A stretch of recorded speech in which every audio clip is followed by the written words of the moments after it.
Hi, good afternoon, everyone. So IBG is launching the startup vertical with this session in progress.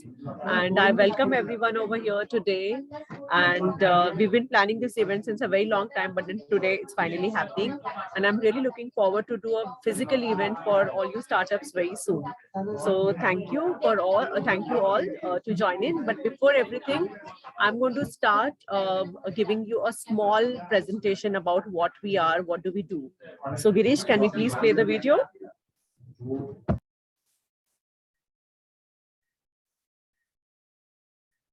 Ladies and gentlemen, welcome to India Business Group. We are a modern chamber of commerce focused on mentoring and supporting Indian businesses to help them grow globally.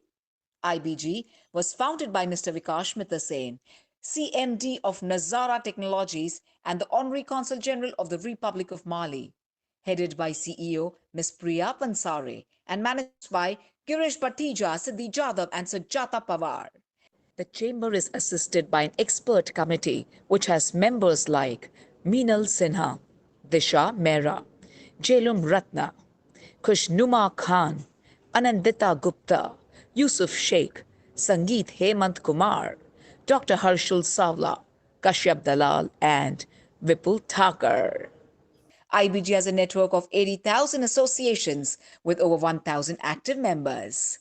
It also organizes sector-specific events for their members pertaining to sectors like real estate, entertainment, film and media, healthcare and pharmaceutical, HR, learning and development, travel, tourism and hospitality, banking and finance, manufacturing and retail, advertising and marketing, logistics and infrastructure, and IT. We invite Consul General and Trade Commissioners to explore trade opportunities between countries. We help connect our members with consulates to explore their business on an international arena. Ladies and gentlemen, we've signed MOU with around 50 Chamber of Commerce across the globe. We're also doing sector meetings for our members to help find the right connect. We do conduct B2B meetings with domestic as well as international chambers, which help your business grow with bounds and heaps. So, what are you waiting for? Welcome to our most wondrous world of IBG, India Business Group. Thank you.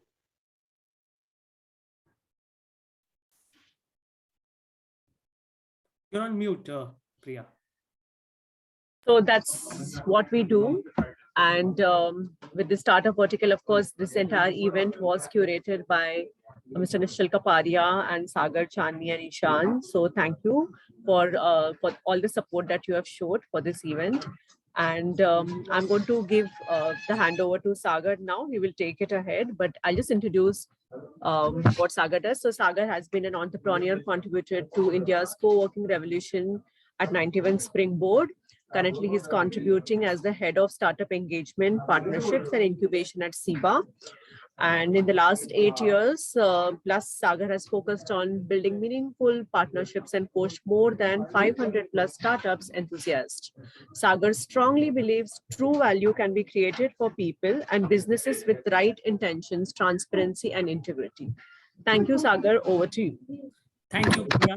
And it's a privilege to be here and moderate this event, wherein we'll be having startups who will be sharing their journey, as well as for IGB members to know how and exactly what goes into making in a startup, with feedback from mentor panel who is on board with us. Before that, for the members who are friends of IBG who are here for the first time, let me introduce Mr. Vikash sir with you. And let me just, share with you all. Everyone knows Vikash sir, but for the new members, let me just share the man behind building this IBG. Mr. Vikash, he is the chairman and managing director at Nazara Technologies. He started in the year 2000, a company in the mobile gaming space. Nazara Technologies is a global company and is already operating in many countries. Apart from that, he has a company in e-commerce in the food industry called Government Company, and which is into gifting solutions. He is the founder and president of IBG, a chamber of commerce, which is growing rapidly and will soon touch 2,000 members. I'm not sure whether it has touched already. This chamber connects with all segments and sectors of business. The chamber focuses on 12 major sectors and would be connecting worldwide through various events and members who are global in nature. The chamber has already cooperating arrangements with 20 chambers around the world, and many more are expected to join us as the cooperating chambers. He's also a radio jockey at All India Radio, FM Gold 100.1, and the show is called Chulo Asman, which airs on Friday from 5 p.m. to 6 p.m. And FM Rainbow 107.1 FM, a show called Consular Access, which airs on Wednesday from 5 p.m. to 6 p.m. He is well connected in the business and political circles, both in Maharashtra and New Delhi. He is also well known in the expats and consulate circles in Mumbai. He has a vast experience spanning over 30 years in business in multiple sectors and connected to almost all important sectors of business as the president of IBG. So before we move ahead in the panel discussion, we would really love to hear a few words of wisdom from you, so that way we can take this ahead. So Vikash, please, if you could show some light. Yeah. Words of wisdom depends on the person who hears, not the person who says. True. So let me tell you, I mean, since you put me ahead, I thought I'd speak at the end. The startup activity, the startup environment in India now is something that was never expected, never hoped for, never thought about. And it will be like this. India is the leading startup nation. They say we are the third, but in my opinion, we are the leading startup nation in the world. And this is the time for startups. Don't miss the boat. Absolutely go for it, even to the extent of taking risk. But I always say, don't take debt. You've seen what has happened. People who took debt and then COVID came. What happened to them? They couldn't repay anybody. Don't take debt, but yes, take risk. I am a risk taker. Anybody who wants to know more about how to go about in a startup, I welcome them to meet me or even online. Okay, all the best for this event. Go on. Thank you, Vikash, for sharing your thoughts and motivating us to move ahead. And I think since this event is happening in the beginning of the year, so we have this entire year to take this motivation from here and build something of our own. So we'll have a panel discussion in the beginning. So let me introduce panel to all the members of IBG and friends of IBG. So first we have on panel Mr. Abhishek Agarwal. Abhishek Agarwal is a seasoned investor with investment experience of over 13 years in equity markets. He started his career at the beginning of financial crisis in 2008 as a research analyst. After a couple of years of hard learnings, he joined his family business of equity broking. He was instrumental in setting up entire Mumbai operations in 2010. After spending 4 years, he realized the potential of technology and ability to scale. He then decided to leave his family legacy business to be a full-time investor, focusing on early stage startups. He has invested in 24 startups and exited in Loginex Solutions, and notable investments also include Wellness Forever, Coolberg, Vista Rooms, Chai Break, Unboxed, etc. Great to have you, Mr. Abhishek. Next on the panel, we have Prasad sir. I call him sir simply because he supports startups, he is into incubation, and he's always ready to help. So really nice to have Prasad sir. Prasad sir has worked with 3 different continents in FMCG and retail group, and he has worked with industry leaders like Nokia, Reliance Brands, and many more. His last assignment was in India, where he was the CMO of brands like Hamleys, Paul, and Timberland. Prasad's passion for education and innovation made him give up his successful 20 years of corporate life to start his own independent story as educator, mentor, coach, and consultant. As one of the associate partners of Better Future, Prasad sir has facilitated leadership journeys for India and European organizations. Currently, he is the CEO of CIBA, that is Center for Incubation and Business Acceleration, where he is leading the technology business incubator under Department of Science and Technology to promote entrepreneurship and innovation. He's also in faculty at Father Agnes Business School, and he inspires postgraduate management students to using flipped classroom and peer-to-peer learning methodology on courses such as entrepreneurship, service marketing, creativity, and innovation. Great to have you, Prasad sir. Then I have a great friend and a mentor, Mr. Nischal Kapadia. He is an associate director at Big Four firm and worked with Edelweiss earlier. He's an angel investor and startup mentor, a board member and a keynote speaker at national level reputed platforms such as IIT and IIMs. He's an IMC alumni and he's CS as well as LLB. And I have known Nischal for a long time. I can truly say he is an organization builder, a thought leader. And I can say that because of his real life experience of building businesses at Edelweiss, which is one of the India's largest organization, and now working on a global profile with one of the largest organizations. And also we have Ishan Nadkarni, who is the co-founder of Impact App. Ishan, I mean, I have personally have this wonderful opportunity to brainstorm on various topics, but here, let me also introduce the initiative that he's working on. Ishan is building India's only health app, which raises money for charity on every step the community walks or jogs. Currently, they have 25 lakh plus user base in India who have covered 100 kilometers to raise 200 CR for 50 plus social causes. Ishan is an 2013 IIT graduate in chemical engineering and has worked in Opera Solutions and Housing.com before starting Impact App in 2016. You know, out of his work, you can find Ishan playing flute, guitar, poker, chess, and football. So the good part about this panel is that we have industry representation from all walks of, from a startup ecosystem perspective. We have an investor, we have an incubator, we have, of course, a startup founder, mentor. So let's begin this panel discussion. Meanwhile, what I would suggest, we do have got few questions for which we would like all the IBG members to go through those questions, go through the answers which will be given by the panelists. But meanwhile, if you have any questions, put it on the chat box because my role as a moderator is to ensure that your questions are being addressed. So let me start quickly with Abhishek. Yeah, hi. First of all, thank you so much, for inviting me at IBG, and congratulations on starting this new vertical. I'm sure that the members out there would be immensely benefiting out of this your new initiative, and really happy to be a part of this esteemed panel. Great. So Abhishek, with your impactful experience in investing, what are the 5 areas investors focus on before making any investment decisions? So, where we look at currently in terms of the startups, is very important to see what sort of team, is there, who is chasing this idea, whatever the idea they are looking after.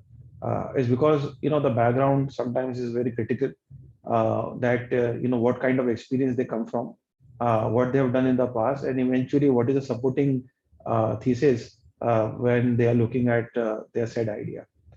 Second thing is, of course, the idea itself, where, what is that product market fit if they have achieved in the little journey they have done.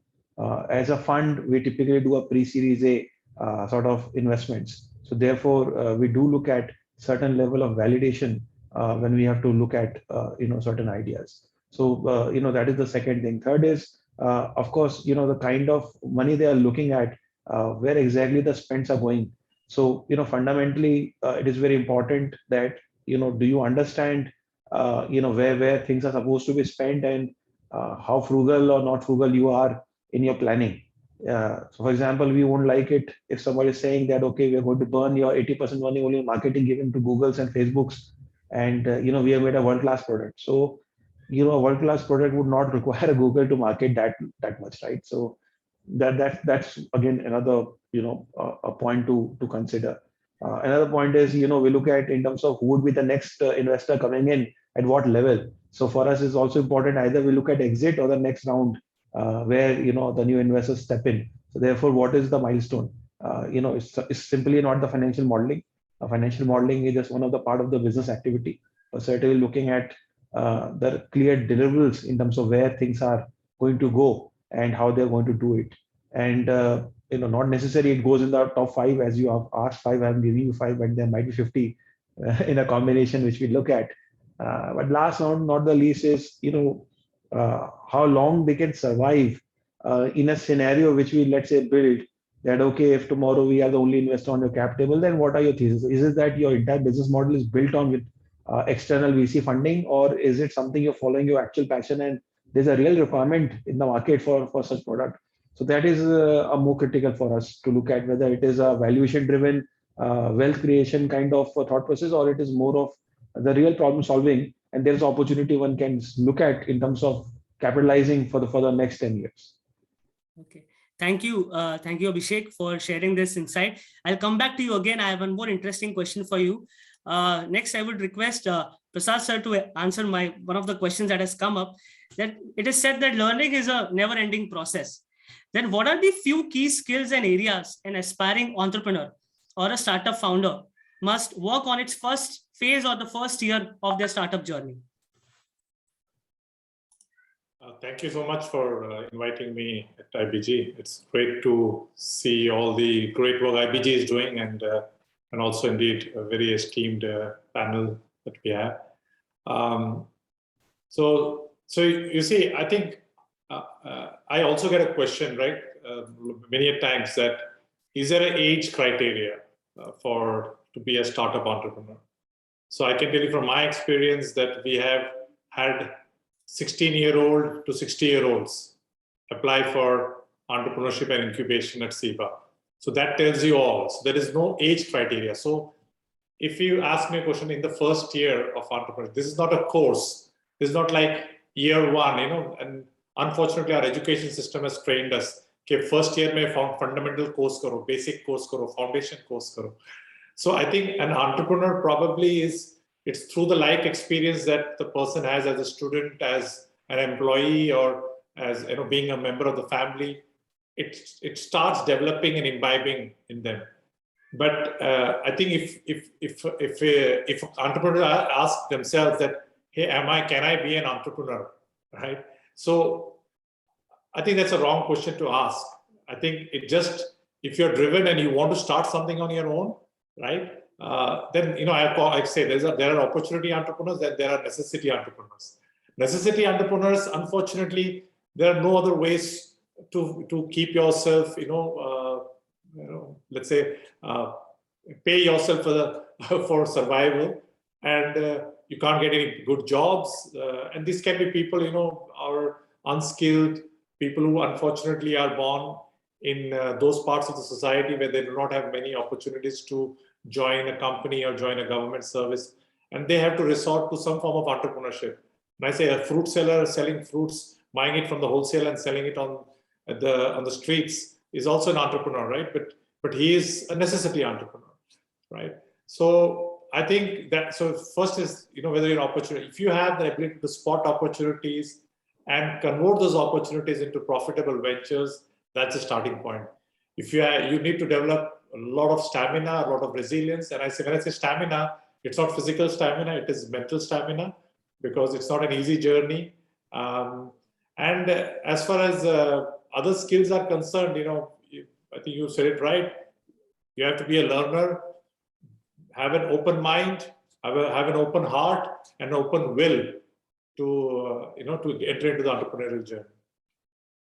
Thank you, Prasad sir, for answering that question. I have a follow-up question I'll ask you in the next round of my question set. So, Nischal, over to you. I think this question will also lead to the question that I'm going to ask, is that success and failure are two sides of the same coin, right? So what do you think are the top 2 or 3 reasons that startups fail? Thanks, Sagar. First of all, thanks for IBG to kind of first launch this vertical under startups. I'm sure is going to be a great platform for startups to come on this platform because one, IBG is a platform of businesses and for businesses, and led by a businessman who's created a mammoth organization in India and globally. So I'm happy that I'm part of this vertical and led by such a superb team. On your question, Sagar, in the startup world, mistake is a good word, is a word to be celebrated. And I'm sure everyone who's kind of, either done a startup or has invested in a startup understands what I mean to say by that. That if you are doing something, you will make mistakes, and that's the journey. But the only thing you have to do is you have to learn from your mistakes and move forward. Now, on if you ask me what are the mistakes that one has to avoid, uh, I think there are some fundamentals that I believe startups should understand. That is, one, they need to have dhanda sense, something which has kind of disappeared recently when we see so much of funding coming towards so many ventures. But if assuming there is no funding coming, can you still survive? Can you still build a business which survives on itself and its own revenues? I think that's most important. So dhanda sense, I think, is a fundamental point that should not be forgotten. Second, are you building something which you can scale and is scalable? uh, as Prasad had said, even someone selling fruits on street is doing business, right? But can you sell it to the entire world, or at least your city, right? That's what we are seeing Reliance Fresh, etc., doing, right? So are you building something for a larger audience? That's important. And I think one thing which generally gets discounted when it comes to failure is the core team or the founder himself. What is the kind of attitude and thought process the founder himself carries? I think is the most critical question or point, I think, that differentiates success and failure when it comes to startups.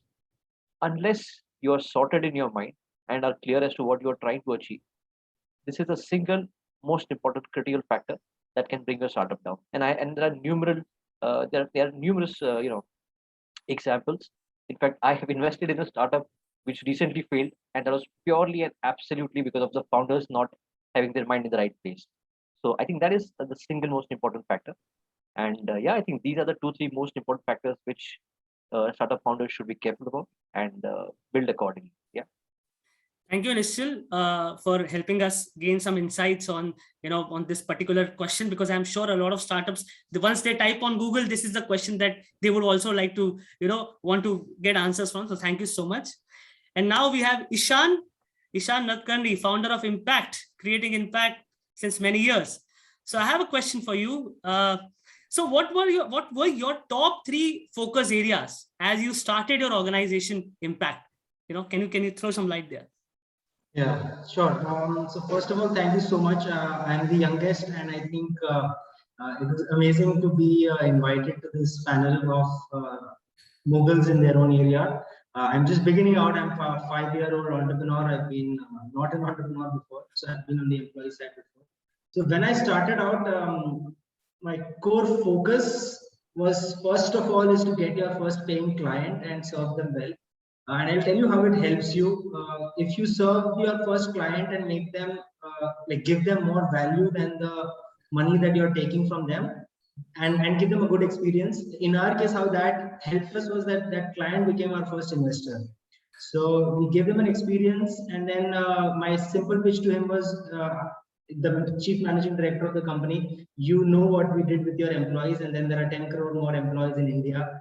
So would you like to help us as we grow along? And he said yes. So my first focus was finding your first customer. The second thing which we really focused on was to find product market fit, or actually it's not fit right now, because once you fit and once competition knows that you fit into the market, they just copy paste you. If not India, China is there. So I'd say that work for a product market pull. And what I mean by a pull is a fit is where your sales team will have to have the conversation of, hey, this is what we do, and create a need, and then fit your product into that need. Wherein if you created pull, it creates this seamless conversations within the organization or within the community. That community tells community, and you get a lot of referrals. So there is where you know that you're not asking for referrals, or you're not asking for clients. They are saying, hey, I've got this person who would also benefit. Can you serve them? So working for a product market pull is something that is of significant importance, and the signals of that are in your user rating, if you're an app, in the number of referrals that your clients give, etc., in your net promoter score and other metrics. And the third thing that I really focused on was just to be present, just to come to office at 9 o'clock and just show up. That is the only thing I think I've been consistent on. I'm not the smartest, I'm not the brightest, I'm not the most productive person. I just show up at office, online or offline, and just get the momentum kicking in. And if you do that continuously, I've been doing that continuously Monday to Saturday, even Sunday at times. For 5 years, it just picks up things. So there's the story of Steve Jobs, wherein he wanted to put this culture, and one of his employees was like 5 minutes late. She came in at 9:05 because she had to drop her child to school, and this was at a stage when Apple was pretty rich. So he asked, "Why were you late?" She said that I had to drop my child off to school, and then my car broke down. So he just gave her the keys to his Porsche and said, "Okay, use my car from tomorrow, but come to office at 9." Wow. So What I took it a little lovely bit example, serious. Ishan. Yeah, thank you for sharing that example. And I see you often showing up for IBG events as well. So yeah, you have to continue to do that. Sure. Thank you, Ishan, for sharing this perspective. So now I'll again go back to Mr. Abhishek to have an interesting question. And this has come from the community itself. There's a lot of news around startups raising huge funds, listing on IPOs, right? So from an investor point of view, can you address the elephant in the room, or can you share more on the ground realities? See, the point is, India as a nation never managed to see or attract a sizable capital for quite some time, right? If you look at the Asia, per se, then Chinese really, were the ones who attracted, billions and billions of dollars every year consistently from 1990s, right? What we did in 1990, post the industrialization era, we have never seen something that big happening. Only in the latest one when we actually saw the new government coming in 2014. So if you compare that period from 2014 till, let's say, the initial years of 1990, you really won't find that kind of capital ever came to this country. So the point what I'm trying to make here is we are conservative as a nation, and we are conservative because we never managed to see capital on our side.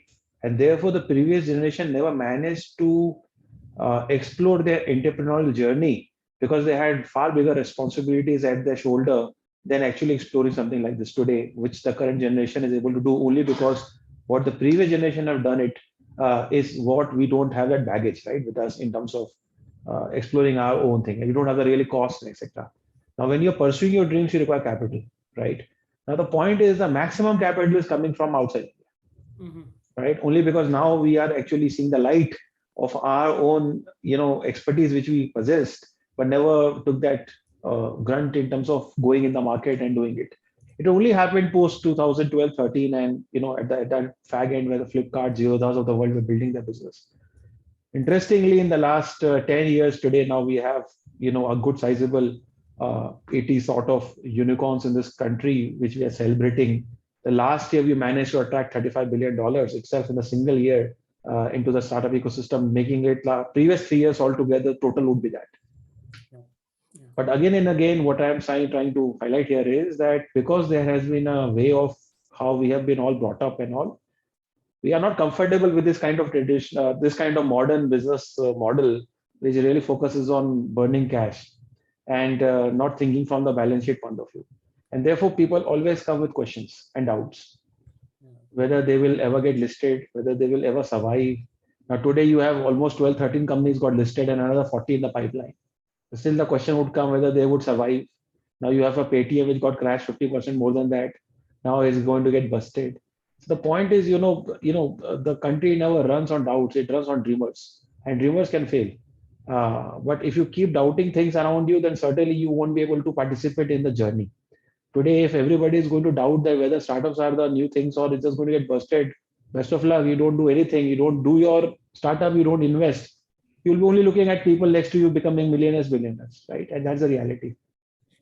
So for me, I would say that there's a strong change which has happened in the recent years, and the momentum is now has built up. to record numbers. We are going to attract capital. The domestic current is also now picking up, like the guys of you all setting up this forum. I believe the next 10 years are very bright.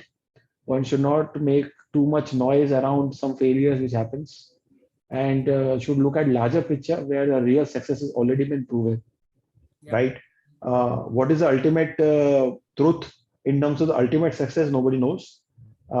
Some people prefer a debt-free company as the ultimate success. Some prefer to be the top Nifty 50 companies as the barometer. Somebody believes S&P 500 is my ultimate goal. The success definition keep changing as you go in the journey, right? What we all as an investor should remember that we are in a good times, and such good times are not created by some political logos or slogans. It is coming because of the reality which we need to now accept and participate. Participate smartly and however you want to. But certainly we are in a very, very good phase of our country where the next 10 years will be very bright for the country in terms of the startup ecosystem. Thank you, Abhishek, for giving us a practical sense of how things look like, and it really is helpful for all the startups. So I have one more question for all the other three panelists. Meanwhile, I would request if there is any friends of CIBA and friends of IBG and IBG members, if you have any questions, put it on the chat box, because I think we are here to address those. And at the same time, I'll give a point to all the participants who are going to pitch to be ready. We'll be entering that soon in the next 10 minutes. So again, coming back to the panel discussion, Prasad, so just like to ask one more question. With your experience in working with startups closely through the incubation process, can you share insights on aspects that makes startups investable? Say you're on mute. Say you're on mute.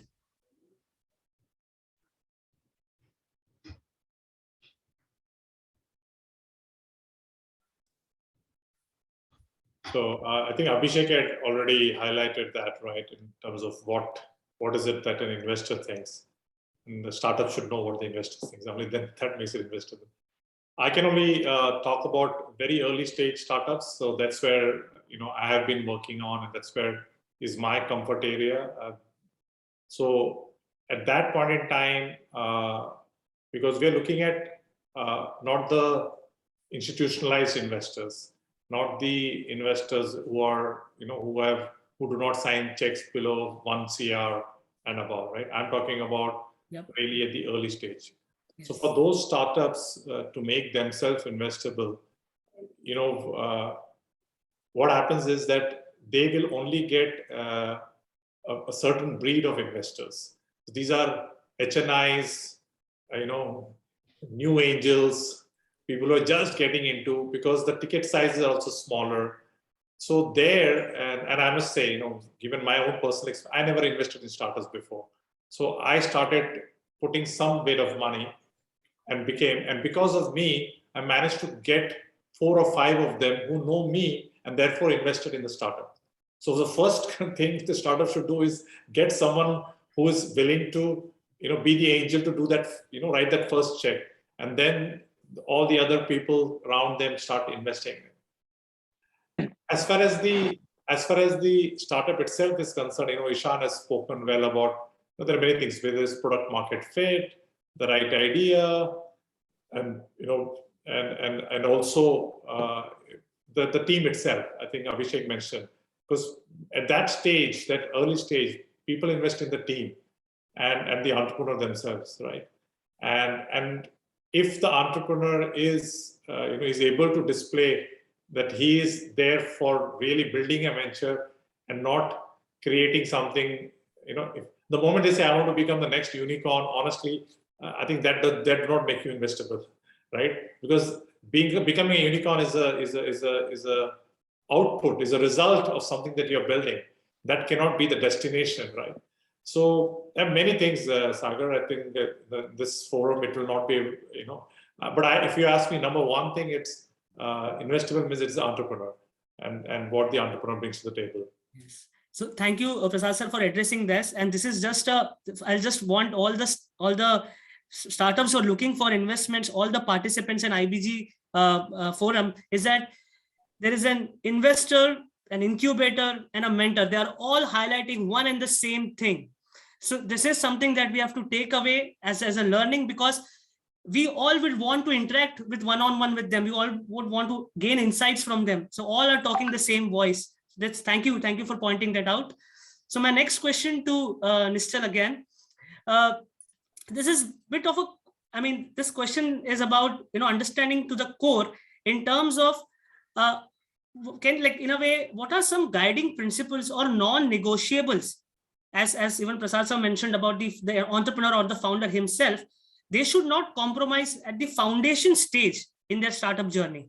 Can you throw some light there? Yeah. Sure, Sagar. So I think if you ask me one point, I would say customer feedback, right? And now customer feedback comes in two forms. One, you are a Steve Jobs who creates a product and then looks at what happens with the customer and what the reaction is. Or you are someone who's building a product basis the customer feedback. In both cases, it is the customer feedback that's driving your success or your failure, right? What happens is, and what I've seen very closely is, because the founder is in love with the service or product that he's making or she's making, they tend to ignore the feedback that's coming to them. And feedback comes in multiple ways. And that is where the challenge, starts building up. So I think that is the fundamental thing that should not be, ignored at all. And that is a founding principle for any startup to kind of keep in mind. Second, again, as I said earlier, are you building something big? If you are building a startup, which you expect to be invested, by an investor, the investor doesn't want to, investor is coming for returns on his investment, right? So he's not expecting a moderate return on his investment. He's expecting something vertical in terms of the returns. So are you building something big? Maybe I can give you an example on that. Building an electronic startup or a venture, say in 2008-10, was never a big thing. You could just go to China, source the electronic, whichever you think is your product, and start supplying in India. It was so easy. But Boat, or one of those companies, Boat and a couple of other companies, are the only companies today in India which have created a mark in electronics. If you think what is the difference between a Boat and any other electronic manufacturer in India, is that Boat thought of creating a brand which would bring them to a league which others were not playing in, right? Others all focused on the cheaper cost, etc., etc. But these guys built a company with a brand around it, and people could recognize it. And that's why today you are seeing them surviving for so long, which means they could think big and build something big. I think these two things, in a way, kind of justify or, kind of should be your thought process when you're building something. That are you really building something for a larger audience? Else will remain pocketed around your products and service, and you will be easily replaced by someone else who is doing similar or the same thing. These two things, I think, are the most important. And again, I'll say what others have said: the core team and the team is extremely important. A lot of people talk about replacing or adding co-founders to their companies just because they lack some skill. Like I've heard a lot of people talking about having somebody from tech as a co-founder, right? I think that's a very silly thing to do. Do you know who that person is, what that person is? People actually go Google and find co-founders. That's to me is so wrong. I was chatting with Ishan once, and he gave me a formula. He said, whenever I'm looking for a co-founder, I actually work with that co-founder for 6 months. And then if we have done well together, then we induct him as a co-founder. Now that's something sensible being built here, that you first experience, work with each other, understand each other's sensitivities, and then get someone to come into your team, right? Else you take the money that you owe or you're liable for, and you work as an employee, and that's it. I think these are the 2-3 things most important and fundamental that every founder should keep in mind and use it as their guiding principle. Yeah. Thank you, Nischal, for again highlighting a very key factor about the founder himself and a way to, and I mean, Ishan also has in a way shared an idea with all the startups, you along with Ishan, that how they can, find a right fit. So Ishan, I have one more fundamental question for you, and I'm sure which will be more experience based, which is around when you started fundraising, right? Or you were in that process, what challenges you faced, and then, how did you found your path or way to raise those funding? Yeah. So I just answer that question in a bit, because I'll just continue on what Nischal said. I remember this conversation, and I think that a co-founder is a title which someone should earn, not be given. So, and it should be the hardest thing to earn because you're basically welcoming someone. It's like a marriage of, like, if you're lucky 5 years, if you're average 10 years, if you're grinding 12 to 15 years, right? So it's like a professional marriage. So don't marry after the first date is what I think we discussed. But coming to the fundraise question, there's like an inside the company joke for all the Avengers fans here. They say that like Hulk is always angry, Ishan is always raising. So yeah, I'm always raising funds for the company at the right price from the right people. And yeah, I've had like 30 plus people on the cap table right now, most of them angels.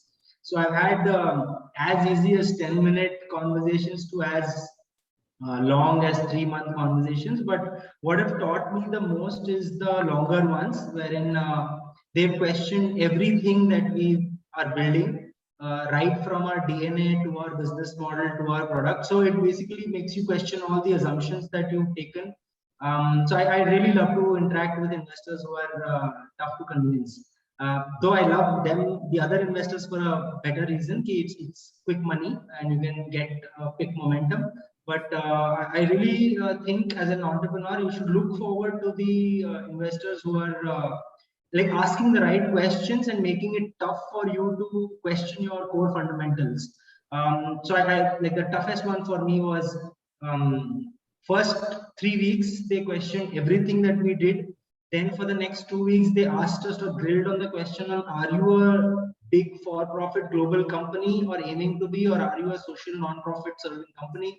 Then when that was clear after 2 weeks, they grilled us on our last 3 years data and made us make a 18-month and 5-year financial plan, which is like, again, a part of the DNA of the company now. And then they made a decision 2.5 months later. And that experience just taught me on how mature institutional conversations usually take, right? So it's a different game to invest from your father or your mother or your friends than from angels who are literally angels, right? They are putting in money on maybe just a pre-revenue or just to the value of the team and the problem that you're solving. To when you go to the institutional raise phase, you really have to mature up. You have to clean your accounting. You have to have your financials, 3-year financials in place. You have to have your 5-year financial model in place, among all those things, right? So everything gets questioned, and then once you build that, that's like an effort that you do, and that gives you business maturity more than the funds. So yeah, that was it still is going on. So we are still raising. It's a never-ending thing, I think. But what comes as most critical thing is what happens just after the raise. So most entrepreneurs I know, even me, there is the lethargy that money provides. Ki chalo paisa aa gaya hai, ek milestone hit ho gaya. But it's counterintuitive. That is the time that you have to really buck up because you've taken external capital and you have to prove what you've said. You have to show what you've said, rather.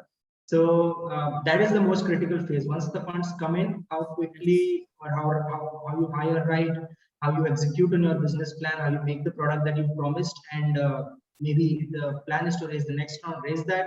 The plan is to get a big sale, do that, or the plan is to go highly profitable, do that. So I think the challenge starts when the fund hits the bank. Thank you, Ishan, for giving a realistic perspective and your journey on how you managed to raise your funds. I'm sure maybe later, if there is any IBG member would like to get on a one-on-one, please give your time. I'm sure they would learn from you as well.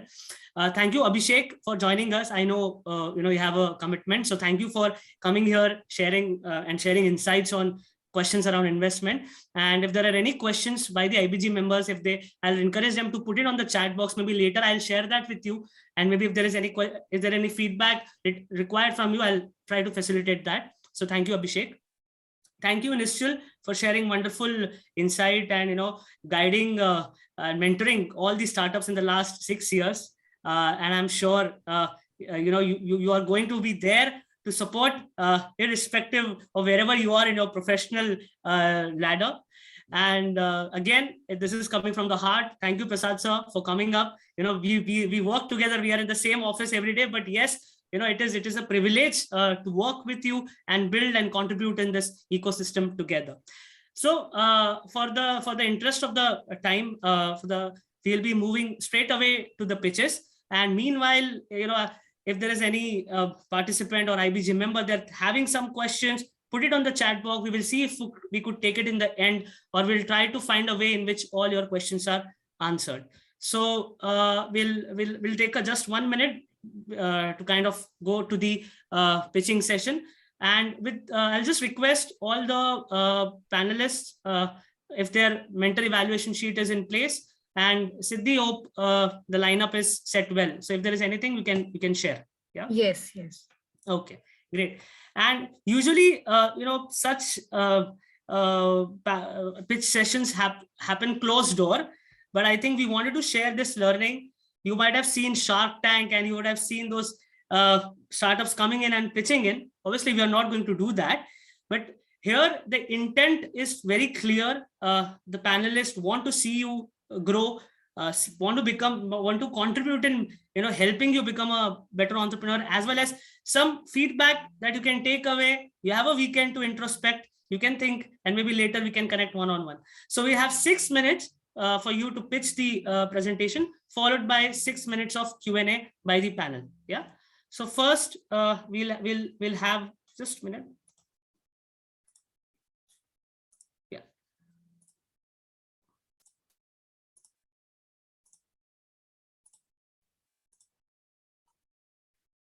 So I'll ask Sakshie Rastogi, founder of Helium, if you can cast your screen, or Siddhi, you would be running the presentation. If you can do that, we'll start with the presentation. Yeah.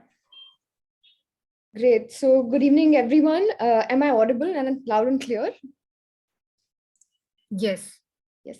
Fabulous. So let me share my screen. We're here to transform healthcare. Good evening. My name is Sakshie Rastogi, and we are from helium.io. Our tagline is Partnerships for Health. We know that healthcare is a critical space. Population is growing, life expectancy is growing, patient population is growing, but significant improvement in the national health statistics is still not witnessed. And when we look at the B2B ecosystem, there are several issues in that. Let me tell you a relatable example. And this is a recent example, so maybe all of us on the call today can relate to this. COVID really did expose the problems in the B2B of healthcare. Let's look at some of these. There was shortages of oxygen resources, absence of approved test kits. Sometimes test kits had to be called back. There was shortage in oxygen beds, medicines, PPE kits, there were no vaccines. Vaccines got developed on the go. There was a lack of clarity in treatment protocol, insufficient healthcare workers. जहां तक B2C की बात थी, वो तो चल रहा था जितनी स्पीड पे चल सका, but the B2B's transactions were putting a break. And this is not just this is not just stop at COVID. It is existing in every part of B2B space. When we look at B2B is business to business. And in healthcare, we define B2B in these 7 verticals. So let's look at how we look at the market opportunity. There's B2B healthcare products, look at medical devices, equipment, medicines. That is the product side of it. There are services, software, research, real estate, facilities, education. These are the sectors where B2B opportunity exists. Currently, only the product side of it is being addressed through a few platforms, yet it is very fragmented. Looking at the other sectors, there is no marketplace platform and still a huge symmetry which exists. ऐसा तो नहीं है कि उसकी demand नहीं है, ऐसा तो नहीं है कि उसकी supply भी नहीं है, but it is, it's not centralized, it is not democratized. And this is causing problems like there is fragmentation. आपको लगता होगा कि over the past 2 years, COVID has bumped up health tech or online portals, but they still haven't resolved these problems. Players are competing in the same small pie, which is probably 25% of India, right? 75% continues to be untouched. There are capacity which billions of dollars have been invested into creating these capacities, infrastructure of health, but they are underutilized. So why is now the time to look at this opportunity? Firstly, digital adoption has become huge, especially after COVID. It is here to stay it is not going anywhere. So healthcare has adopted digital. How they can use it, leverage it better, that is something that will be decided in the times to come. Secondly, the PMJAY policy, which is the health insurance scheme of the government, is actually converting this need into demand by giving healthcare financing. That is the second most important factor. Third one is that because of this infrastructure that is coming in terms of ABDM, which used to be known as National Digital Health Mission, this has transformed B2C healthcare. So B2C is ready. It's time for B2B, and we are in the pole position. And so here, what if there was a platform which could actually drive partnerships for health across sectors? Healthcare partnerships are critical across verticals. I'm sorry, there is a red color thing. I was supposed to change the slide, but no problem. You can ignore that. Anyways, moving on. Partnerships are a key driver of healthcare transactions. These exist across delivery, consultation, patient referrals, R&D, manufacturing, technology, recruitment, sales.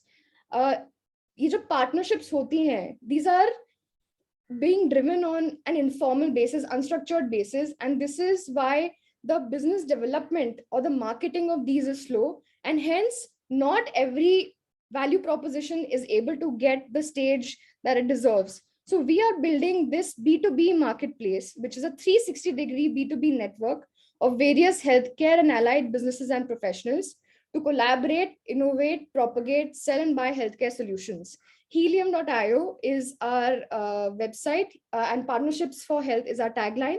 This is what the brand stands for: heal as in heal, I for me, U for you, and M for marketplace, Helium, right? And the red dot represents the origin from India. So we have a vision to go global in the future, but originating first from India. The transition from green to blue represents movement towards better health. And I will show you how it's different from traditional marketplaces. Traditionally, there is a supplier on one side and buyer on the other. They only meet when there is a need arising to interact. But we are a 360-degree B2B ecosystem wherein whichever need, whether it's a latent need. Okay, Sakshi, your 6 minutes are done. We'll go to Q&A. I'm sure mentors would have their questions. So yeah, okay. Go to the Q&A. Yeah.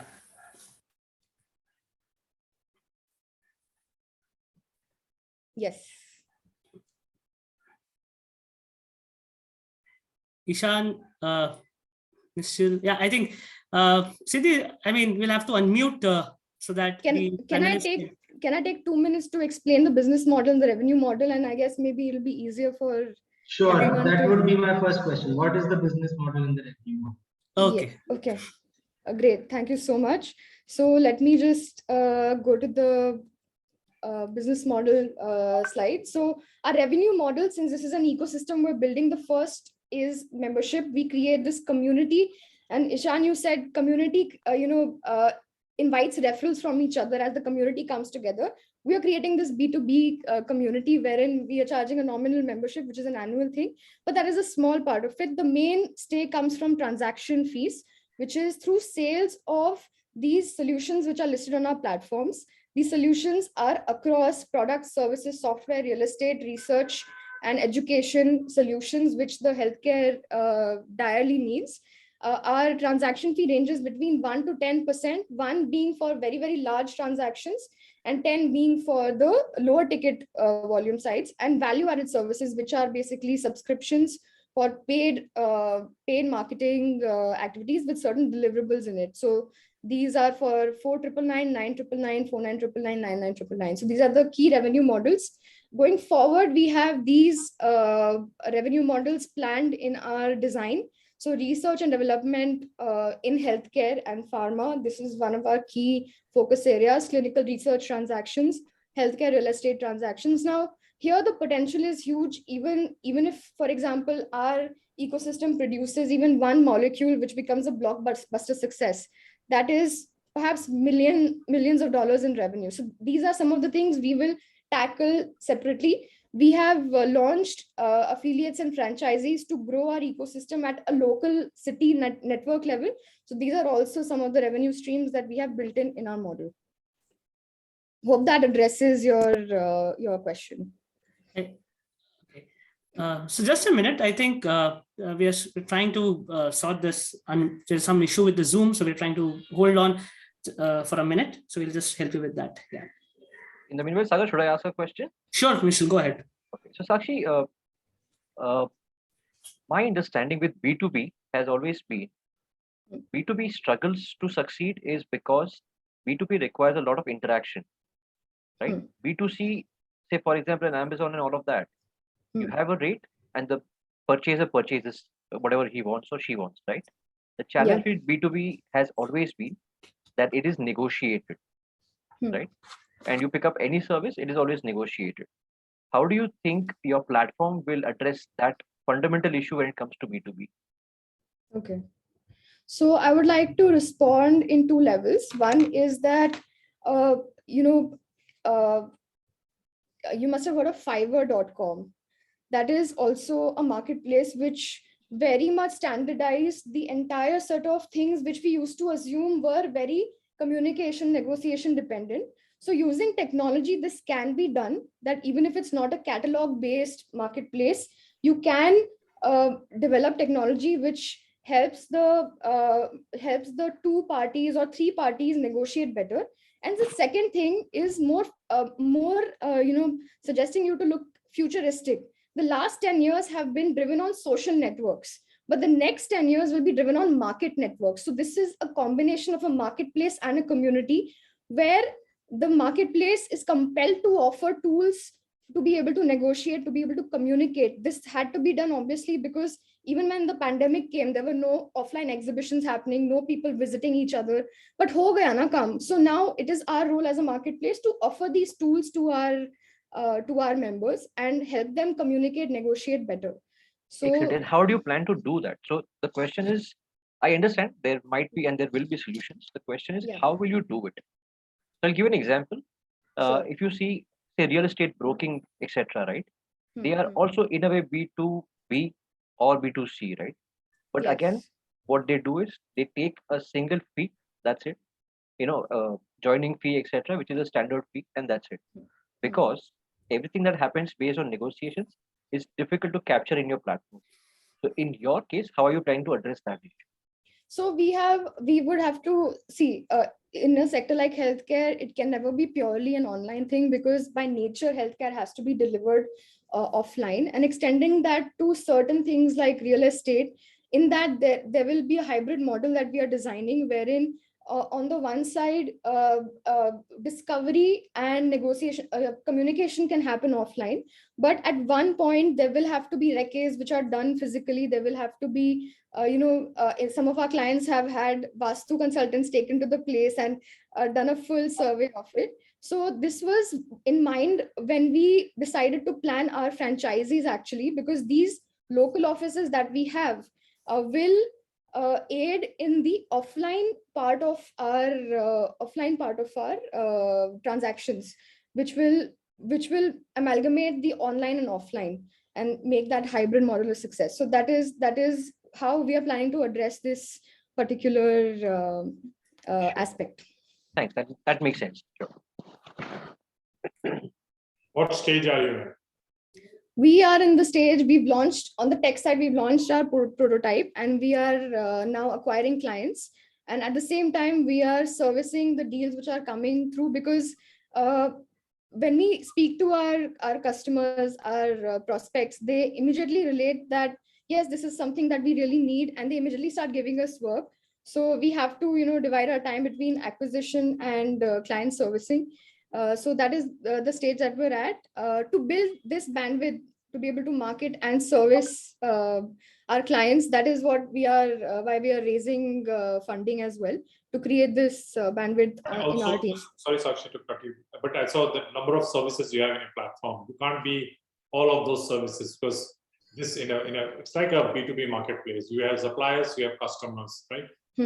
Say that you would have all of it at the same time. So is there one vertical that you're focusing on? See, we are focusing on a horizontal, which is business development or marketing. And that is something which we are giving a platform to across verticals.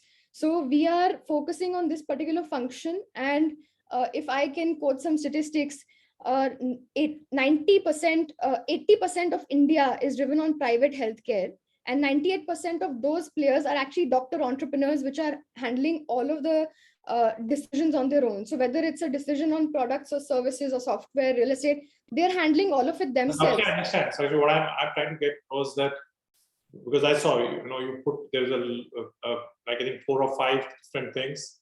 Yeah. I'm asking, as a startup, are you focusing on providing all of them, or are you looking at the doctor entrepreneur and say, okay, we will handle them across all?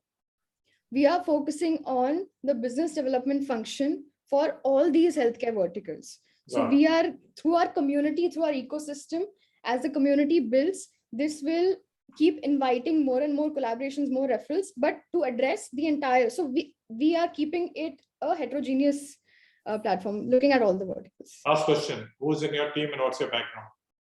Sure. So my team, my founder is Mr. Vivek Rastogi. He's part of IBG, and some of you know him. But I think you only probably know 10% of him. He's very, very well accomplished in the pharma healthcare space, and he has spent some 35 plus years in the space.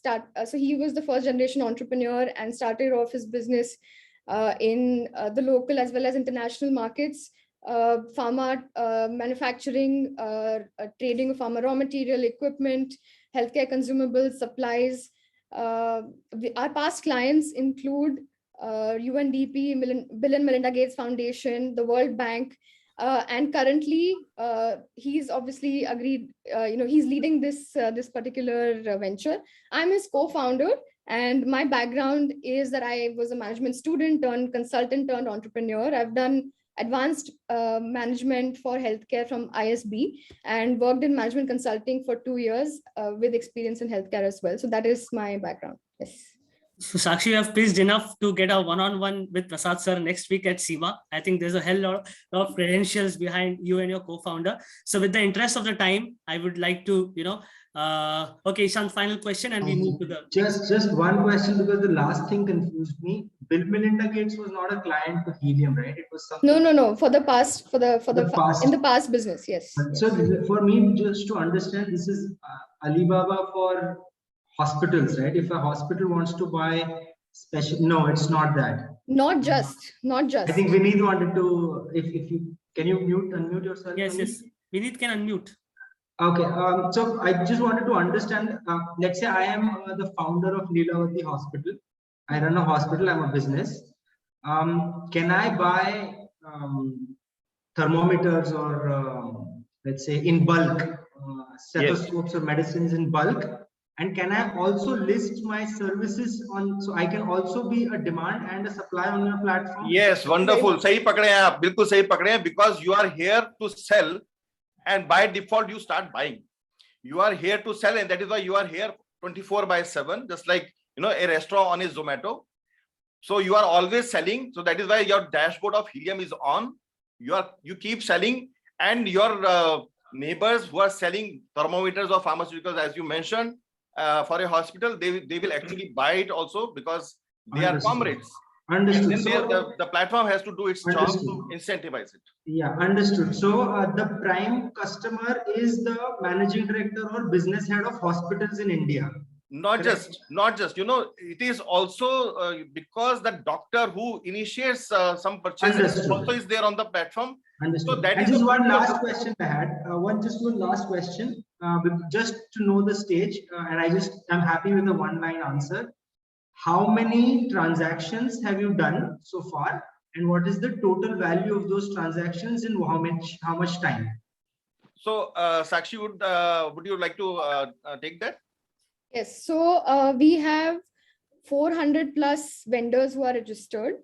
We have no transactions. I just want to know transactions number, total dollar or rupees value of that transaction, and in what time period. That is, these are just the 3 numbers I'm interested in. Got it. So we have, currently the stage we're at a pre-revenue stage. Although we have done about 16 lakh rupees worth of transaction, but I don't consider that significant enough. That happened. So yes. 16 lakh worth of transaction in how much time? About 4 months. Good, that's good. Yes. Thank you, Sakshie. All the best. Thank you so much. All the best. Thank you, Sakshi. Thank you, Neet.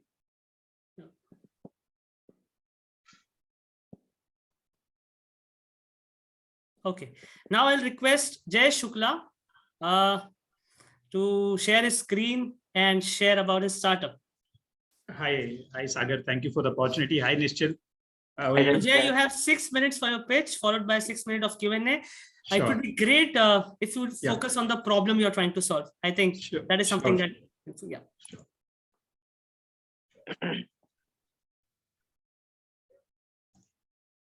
So let me know if you're able to see my screen.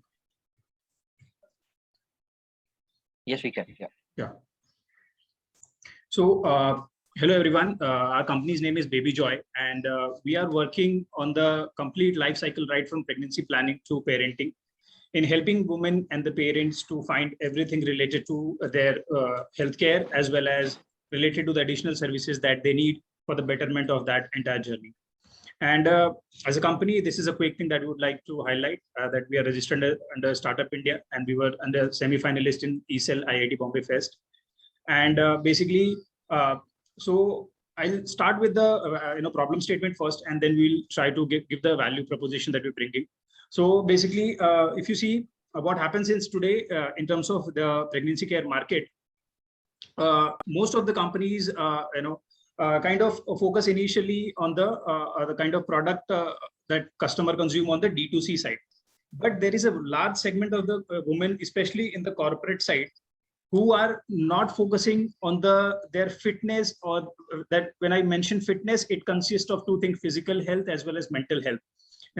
All of these corporate women have a very hectic schedule, and they have hardly time left to have a special guided pregnancy experience, because these days these couple and everyone in these metro cities stays in the nuclear family, and both of them are also working in a husband and wife. That's where the initial challenges starts, right from the pregnancy planning and conceiving. Okay, because when it comes to this kind of situation, you need to have the right diet plan and the basically right mental health. At the same time, you need to go through like a yoga kind of sessions, which are required, and that differs from person to person, because every individual's health situation is different.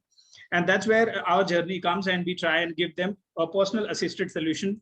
So more of, you can say, just like Healthify Me is a company which is focusing on losing the weight. So we are a healthcare company which is focusing more on the services to facilitate all these women to go through these packages that we have, and later on we want to we are already working on bringing a lot of these reward programs where a woman does a certain number of exercise basics that AIML system recommends to her, and she gets some earning points or some brownie points. She can redeem that against brands. At the same time, there will be additional the products that she might need through recommendation engine. Will be providing that. Okay. At the same time, when we migrate towards parenting, it's altogether a different ball game, because nurturing a baby from a perspective that you need to grow him or her in the right way, the way you want. So you get parenting coaches. So all set of experts, if I can just list it down, it can be dietitian, physiotherapist, yoga experts, gynecologist, pediatrician, and these parenting coaches. So all comes on the board, and they give you all the solutions for all the problems that you have. Okay, so it becomes a one-point solution for you, right from planning of the pregnancy. And then basically we also want to create a lot of content which is created by these lot of verified doctors, unlike which is there on social media platform like in YouTube, which has no source of relevance as in from a verification perspective. So that gives a kind of a guided pregnancy again, because our bottom line is fixed. Our focus is fixed. We want to facilitate a healthy pregnancy for a woman, and this is just from a quick tech side. I will not focus much and spend time on this. So this is our product is already ready and it is live. We have got more than 500 customers right now. And basically in the terms of global comparison, we have a kind of app which is Peanut. It's in a US and UK based app. So in terms of engagement building, it's a community based app. So we have built everything right from, let's say, a live podcast sessions, live video sessions for experts, and post community kind of thing where people can share their story and question, to build a strong community of the experts and consumers. At the same time, our target customers precisely is between 25 to 40, where their customers who are having either first pregnancy or sometime second. At the same time, they have a child, let's say, of 3 or 4 years old. So we have that complete umbrella of the services. Then in terms of competition, like we have Milo, Helofy, and Baby Chakra. These are a couple of companies which are working, but their more focus is in right now into product space, D2C products, which is so this is more on basically go-to-market plan. So where we are trying to create an image with the help of experts. Like we have got 140 health experts in Mumbai, and we want to create a face and a kind of trust value by bringing them on a small campaign kind of thing on social media. And this is on some numbers, basically the best case revenue by 2026, and this is the worst case around 1,000 CR. This is the founding team. Like I'm working in this startup for last 1 year, and we have Sanat Gowde. He's our tech head. He takes care of all the technology part for us. At the same time, he handles our partners integrations as well. So this is on the revenue model side. We will be like a marketplace as well to facilitate all the high quality products that these women may need in an entire journey. And then we can have an annual subscription as well, like a more of freemium model. Then there are experts who conduct a lot of these, Garbh Sanskar sessions and a lot of these diet related sessions that can also be ad hoc basis and the package. So there can be two concepts. So there it can be in commission based, and then advertising on the podcast, that is on the basically the kind of growth it witnesses that might come in and may not. That is more of an experimental, I can say. And then online consulting. So more of these experts would be available. So anybody, have a quick things to fix and don't want to visit a clinic, they can just, do a video consulting right there and don't need to go to some other app just to find those specific doctors. So this is it on the business side. Thank you, Jay. Over to the panel for the Q&A. Yeah. You said you have 500 customers. Yeah. Can you tell us what kind of customers, what have they opted for? What has been your... So, they are not paid customer yet. I mean, they are more like just basically sharing information, asking questions, with getting engaged with these experts that we have on board, or whether it's mental health experts. So it's more of a right now it's an engagement building stage. So you got 500 users, not customers, correct? Yeah, right. Okay. How much you can deactivate your screen now. Sorry, Nischal, please go ahead. No, Ishan, go ahead. I was just saying you can remove the screen sharing. Yeah. How much revenue have you generated so far? So we are pre-revenue. Okay. So can you jog me through the maths of how you will get to 1,000 crore revenue by end of 2026, which is your worst case scenario? Okay. So just 1 second. I think my screen has frozen. Ignore that. It's okay. No problem. Continue to answer. No problem. Okay. So basically, for 1,000 CR revenue, what we are planning is that, considering that is a case where we have planned basically where we have assumed a customer base of 5 million, out of which, let's say, just 30% consumers are paying, and through it is a mixed of basically the services umbrella that we have, whether it's a subscription based or the experts rendering services on ad hoc basis, and the consulting. So basis this, we are expecting basically this kind of number. So I have an Excel sheet also that I can maybe share it with you after the sessions also. There I can show you the number and the assumptions that we have taken and the ticket size of the transactions also. Thanks. Yeah. Jay, if you can just share your thoughts as to why do you think similar platforms are not existing or are not really doing what you're trying to do? Because this is an age-old known problem, right, that you're trying to solve. True. Yeah. So the simple thing is, Nischal, basically, if you see, I'll give you just example answer for this question. I'm so sorry.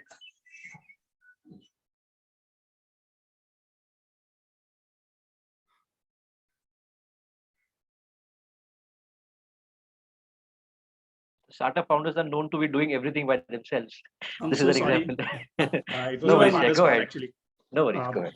So the thing is that basically these companies, which are existing in market, their major focus, if you see any app, if you open randomly, their focus is going towards D2C market. They want to make big. In fact, the answer is to basically a Baby Chakra company formed by Naya Sagi. It recently got acquired by My Good Glam Group, which is a D2C company. So they're again building some oil, some cream, something like that. So there is the focus on the services side is slightly lesser, slightly not anything majorly. Our intention is more towards the services, less on this. So we want to be just facilitator on the product side, just a marketplace, that whether it's Mamaearth product or some other company, we are unbiased. We will facilitate if it's good for you. As simple as that. Understood.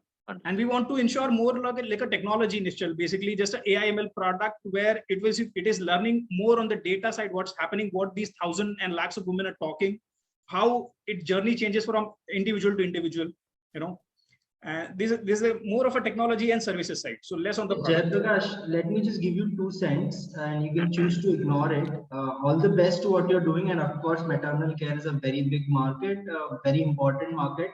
Pregnant women and early mothers need to stay healthy, not just for their sake but for their babies.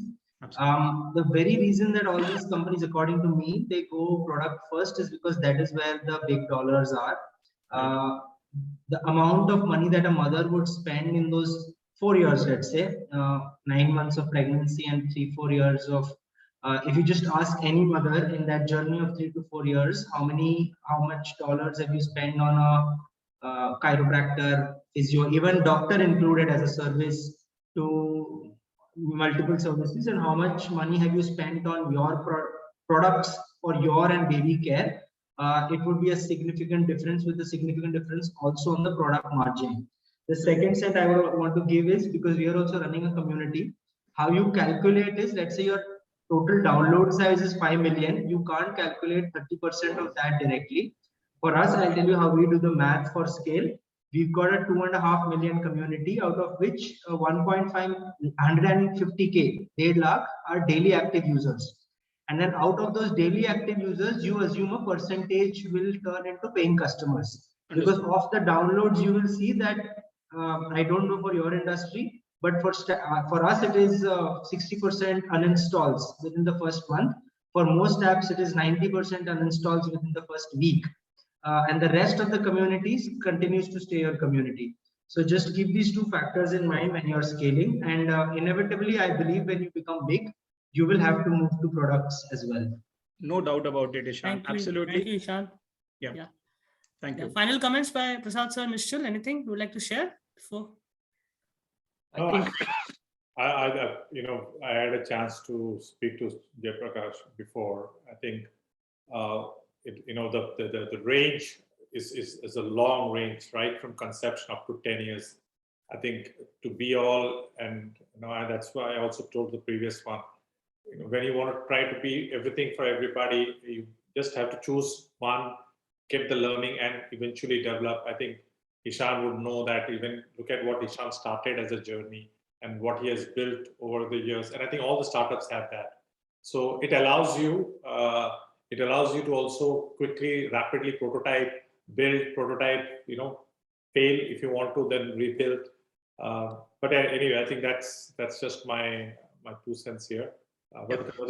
So Prasad sir, basically I have taken your feedback after that meeting, and trust me, if you see our app, so we have started focusing initially just pre-pregnancy and just 2 trimester of this. So our umbrella to start with is this, and the moment we start capturing, then we will slightly, because I remember your example of Manevar, so that's there in my mind, to be Sherwani. Thank you. Sure. Yeah. So we'll move ahead to the next presentation. Thank you, Jay. Thank you for coming in. Thank you, everyone. Yeah. So now I request Mr. Keshav Sharma to start sharing his screen and guide us through his startup. Hello. Yeah. Hi, Keshav. Yeah. I don't think I'm able to share. Host has disabled attendee screen sharing. So if you could give me the permission to it. Oh, you're already okay. Now you can share the screen. Perfect.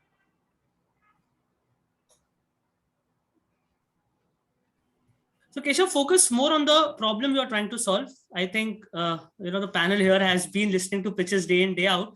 so they can easily, try to give the right feedback for you. So yeah. Is it visible? No, not really. Okay. You can try it once again. Meanwhile, IBG members, if you have any questions, for the panelists, put it on the chat box. Visible now? Yeah, it's visible. Yeah. Perfect. Great. Okay. So I'll start? Yes. Perfect. So every once in a while, there comes a new technology, a new product that completely changes our lifestyle. And at Augrade, our mission is pretty simple. We want to make AR, VR accessible and adaptable to how we live, work, and play, and redefine how we experience and interact with the digital world. Why digital specifically? Because every important part of our life is going digital. Be it the way we work, the way we connect with our friends, the way we play games, or even conduct business. Everything, if not already, is on a verge of going digital. And with already 1.5 billion active users from mobile AR and 1.59 million users for consumer AR glasses expected to be sold in 2024, AR VR will change how we experience the digital world and interact with it. So I asked a very important question. How many people actually had these glasses in their hands? And based on research in 2021, only 40,000 devices were sold. And the numbers were way too low to even report in India. Now, being born and brought up in India, I've always felt that I have to wait for these new technologies until they are tried, tested, and normalized abroad to get my hands on them. So I went a little further digging to research how can I get these technologies into the hands of the Indian consumers right now. And I realized that the mass consumer adoption for AR glasses face three major barriers. The existing glasses are very bulky to wear. They are unstylish, they are uncomfortable to wear for longer durations, and come only in one design option to choose from. They are difficult to use with an obstructive UI, a smaller FOV display, and a steep learning curve when you move from a mobile phone to a different computing platform. These, along with the fact that there's a lack for true AR content, actually decrease the perceived value of these glasses. So I did a little more researching, talked to a few customers after initial prototyping and R&D. We realized there are three key aspects to commercializing AR glasses. Having stylish multiple design options to choose from, so consumers feel comfortable wearing what they are seeing. Second is a bigger FOV display wherein we can place the UI in a much more better and non-obstructive way. And second is a personalized software. Now imagine if a software can learn and understand your needs and wants and adjust to yourself. So that's something that very important factor. These three factors together, along with the tools and services to create and access quality AR content easily, will actually make this happen and help us commercialize these AR glasses. But what do I mean by all of this? Let me introduce Augrade S Glass, the world's first sustainable AR glass, which comes in multiple design options to choose from. Now, apart from being sustainable, this device will seamlessly combine your physical and digital worlds and give you faster, easier, and personalized access to infotainment. Now, obviously, our product has 6 main features amongst other things. First being having 5 sustainable frame designs to choose from, having multiple virtual screens so you can multitask easily by running different applications on different multiple virtual screens with real-time synchronization or simultaneously. Having a ring accessory which basically will act like a mouse so you can interact with the device in a much better way in situations where gesture or voice commands aren't suitable. The fourth thing would be wireless audio and charging, wherein we eliminate the need for external hearables such as earphones or headphones, and we incorporate a bone conduction technology in this device itself, so you can listen to music and your surrounding sounds at the same time. Having personalized computing experience wherein the software will learn from you and adjust to your needs and wants. And these things supported by an SDK and app store so that everyone can create quality content and access quality content for AR. But who are we? So we are a team of tech enthusiasts with relevant backgrounds, and the most important is we have prior experience working together. I'm Kesha Sharma, the founder and CEO of Augrade. I conceptualized this whole thing, and with prior experience leading multiple teams on different projects on different occasions, I have hands-on experience in marketing, sales, financial modeling, designing, and launching a few applications into the market. My second co-founder is Krish Parikh. He's a co-founder and senior VP of games. He has 3 years of experience in digital art, 3D designing, UI, UX, and has created his own haptic gloves and has a portfolio of games under his belt. Rajit Shetty is a co-founder and senior VP of software. He has published more than 2 applications on Play Store and App Store and has created 3 applications in 3 different coding languages in a span of 3 months. And we have Pooja Mishra as the first employee, who's an hardware engineer. And she has 3 years of experience in hardware engineering. She has know-how of the parts procurement and created an home automation system by herself. Along with this, we also have 2 interns working on software and industrial design. And collectively, we've managed to create prototypes. We've managed to get a granted trademark in India, 5 patentable technologies under R&D as we speak. Now, I would like to mention is that this team has managed to create a prototype, a working prototype in a span of 8 months during a global supply chain issue, during a global chip shortage under $2,000, while the co-founders are still in their degree college right now. So one thing is for sure is that we will never give up and we'll always figure it out fast. Now, as good as the team and the progress is, our market is even better. We are operating in a $116.2 billion variable technology market, wherein our bottoms up SOM is calculated to be $369 million. We are operating in a market which is expected to reach 33.1 billion at 2024-2027, which makes the market or the entry point ripe right now. Now, during our initial market research, we came across a few trends and unmet needs. Trends being remote working, gaming, shopping, and entertainment are going to be the major growth drivers for consumer AR. The current unmet need is a very major bottleneck for AR adoption is style versus technology. That is, people have to choose between style and technology. And the key factor for any AR display or any AR glass is going to be its display technology plus a prescription integration. Now, our primary target geography is going to be India. Why India? Is because India has the second highest digital penetration rate of 50%. India ranks third in the wearables ownership market, and various initiatives such as Make in India and a high quality manufacturing in APAC region at low cost actually makes it much more cost efficient for us to make and sell the device over here. Now, we are not the only ones in this market, but we stand out in the market, not just on a product level, but even on a company level, wherein on a company level, we are remote first, which helps us access talent all over the world. Currently, our employees are not just in Mumbai, in Chennai and in Delhi as well. Apart from that, in terms of the product competitive advantage, personalized computing is something that will be the major competitive advantage we'll be banking on, as that is very difficult to replicate as opposed to a hardware moat. Thank you, Keshav. Thank you for. Okay. I think you're trying to tick box all the all the learnings from the panel discussion. So over to the panel here. Yeah. Okay.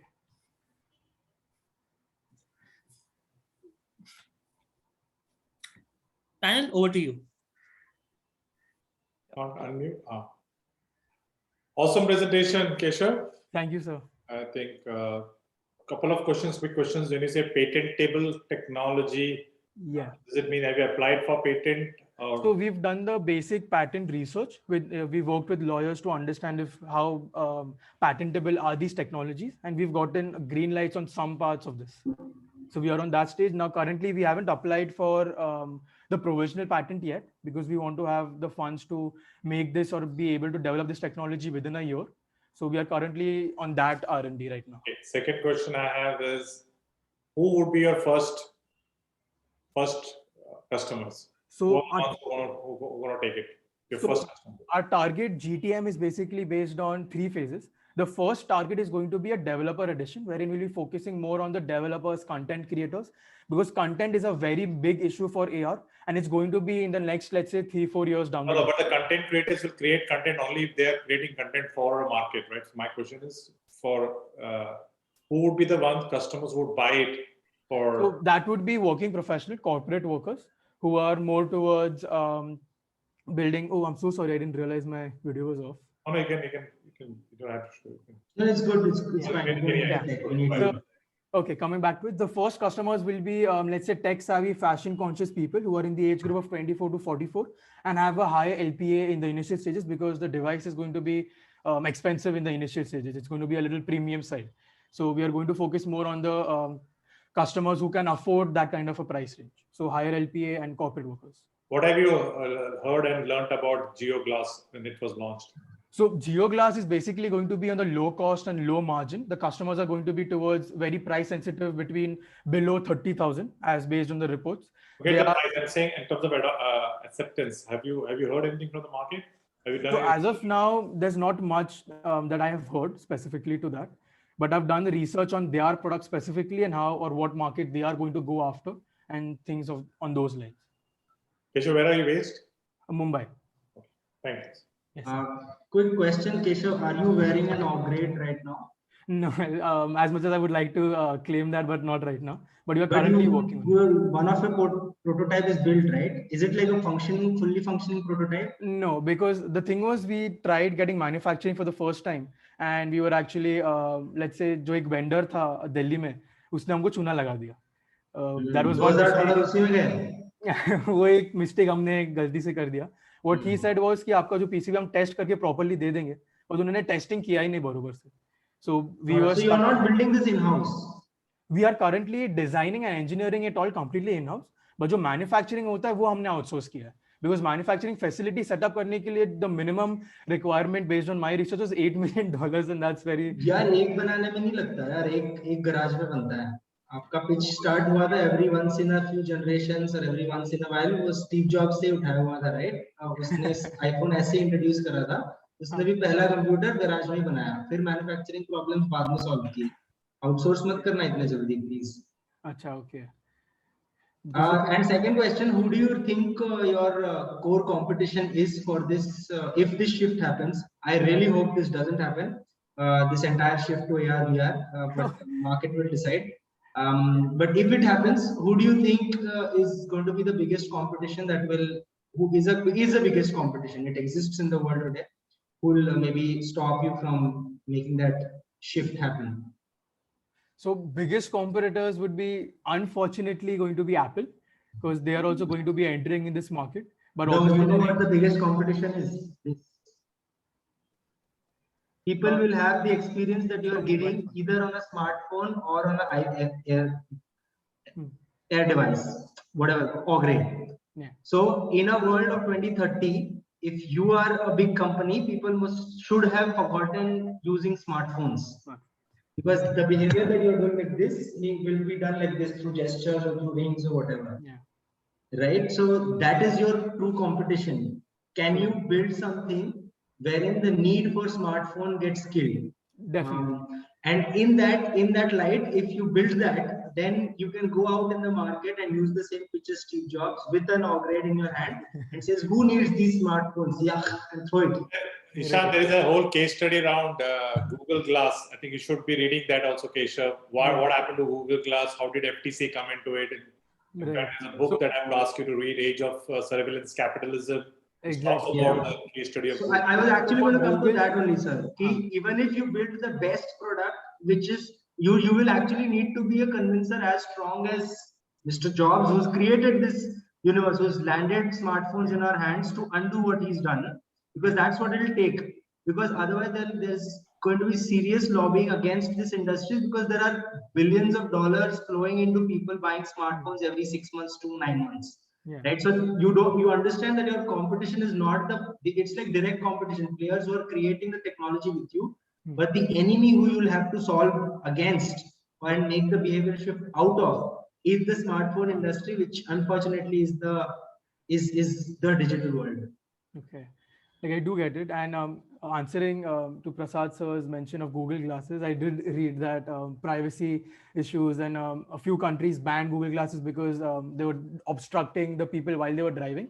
So we've actually incorporated those stuff into our software design before we began doing any work. So such as privacy features will be inbuilt in-house, like in the software from the. It's not about privacy feature of the person. It is privacy features of everyone else that the It's exactly wearer and the observer. Right? I can't. If you are walking with a glass in front of me, I can't switch it off, right? Right. So, no, what I'm trying to say is that I think you guys within a short period of time with a fantastic team has built. You have the courage to build something, and I think congratulations and kudos on that. Thank you. And would love to hear more.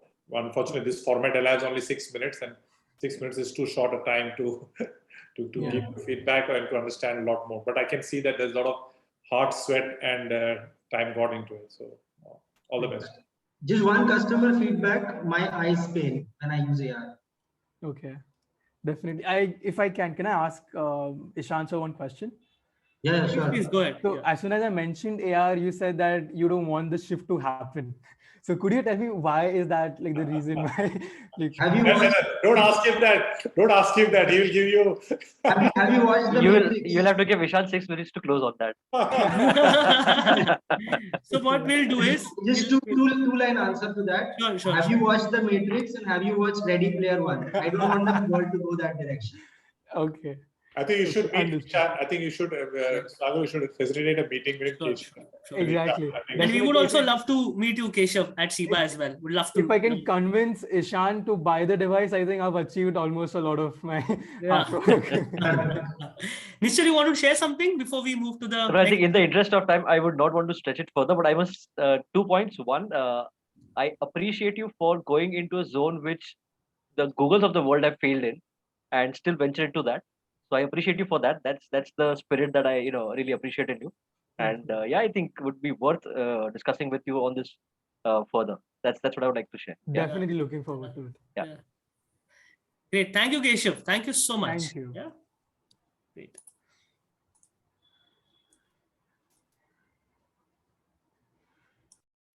Now, I would request Vivek to share his screen and share about his interesting startup. Vivek, over to you. Yeah, sure.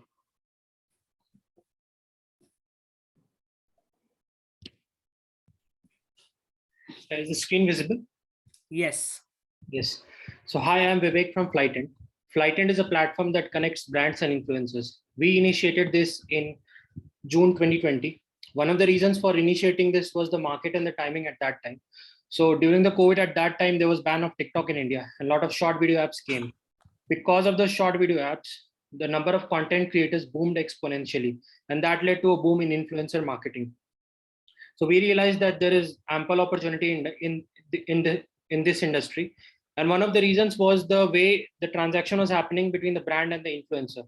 So most of the brand, they tend to go to the agency. The agencies, they take almost 50 to 60% of the brand's budget. And the agencies don't reveal how much they are paying to the influencer, and neither the influencers know how much budget the brand has allocated for them. This was one of the major challenges that is happening. It is currently present in this industry. Apart from this, there are several other challenges. From influencers' point of view, they don't have an organized platform to get sponsorship. Instagram is the main one, but it's not built primarily for influencer marketing. Micro influencers, say who has 5K, 10K followers, they have to wait for a long time in order to get sponsorship, and most of them don't even get. Micro influencers, because of too much crowd, it's difficult for them. Macro influencers, say who has 5 million followers, they miss crucial brand messages because of spam in their inbox. And it's difficult for brands also to connect them through Instagram, because most of the time they don't get reply. And if as an influencer, you do not have ample sponsorship, then you tend to post content which is not relatable, which may lead to disengagement of your followers. How we are resolving it? As an influencer, you get a platform where you can directly monetize your content, passive income, because you get as many sponsorship as you will apply.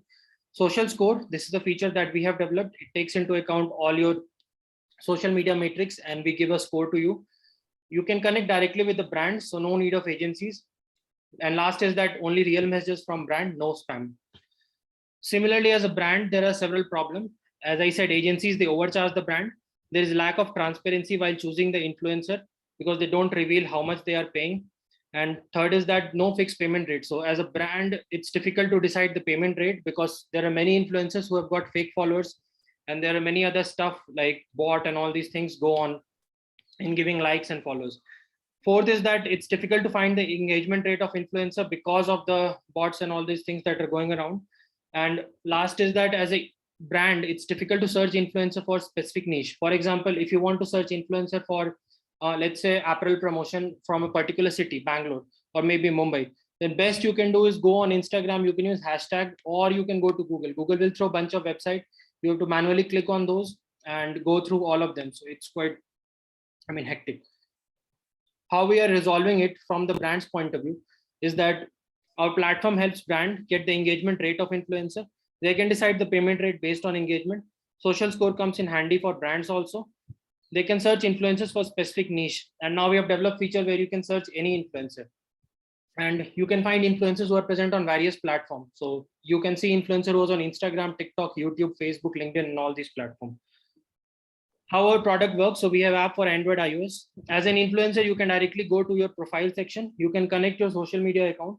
Once you will connect your account, you will get a social score. Post that, you can go to the sponsorship section and apply for the sponsorship which are relevant to you. Once the influencer applies for any sponsorship, the brand gets notification, and the influencers they can directly connect with the influencer. Further, we have many other features like searching the influencer and directly messaging with the brand in many mode. In terms of competition, so there are many competitors. DYT is one of the major ones. How we are differentiated from competitors is that we have transparent pricing models. As a brand, you know how much you are paying to the influencer and how much charge we are keeping it. In contrast to that, further we are also providing social score to the influencers and brands, which they can use in order to verify the quality of influencer. Apart from that, there are many other competitors that includes Bob.ai, Cofluence, and many other. But the major differentiation is the way in which we are functioning. We are connecting directly the brand and the influencer. Our target market, so out of the 3.8 billion users on social media, our target is the 850 million users. This is the initial target only, who have followers between 1K to 100K. Post that, we can also go beyond this. And there are many like brands like over 24 and 32% who have a budget of 10K to 50K and around $10,000. In terms of business model, so as an influencer, you need to subscribe. So if you are looking to apply for a campaign, the third screenshot, then you need to subscribe in order to apply. This ensures that only relevant influencers who are interested in the campaign are applying. Similarly, for a brand, if you want to access some of the advanced feature, then you have to subscribe. You can post a campaign for free, but if you want to message the influencer directly or use other advanced feature like searching, filtering, then you have to subscribe. Second is that for every order that a brand places, we take 5% of it. And third is brands can promote their campaign and influencers can promote their profile. In terms of progress, so we started revenue generating last year in Feb. In terms of revenue, so it was 20,000, and then in second quarter it was 2,87,000, and last quarter it was 5,23,000. In terms of paid users, so currently we have over 1,600 paid users. In terms of total user base, we have 52,000 users and more than 32,000 registered influencers. And so far we have worked with more than 460 brands. This is the financial projection. In terms of projection, initially, since the market is pretty naive and there are not a lot of established competitors, there are competitors, but not established competitors. So we are trying to get a good market share initially, and that is why the break even is shown in the 31st month. Team members, so we have got 6 people in our team. I previously worked at the Amity Incubator. I'm the founder. Piyush is the co-founder. Sandeep and Praveen, they are an Android and iOS developer respectively. Mriduli takes care of the UI UX designing. Animesh, she is in the marketing side. In terms of funds, so initially we started with 15 lakh, then we got 20 lakh from CIBA itself, and currently we're looking to raise around 85. Yeah, that's all. Thank you, Vivek. Yeah, over to the panel.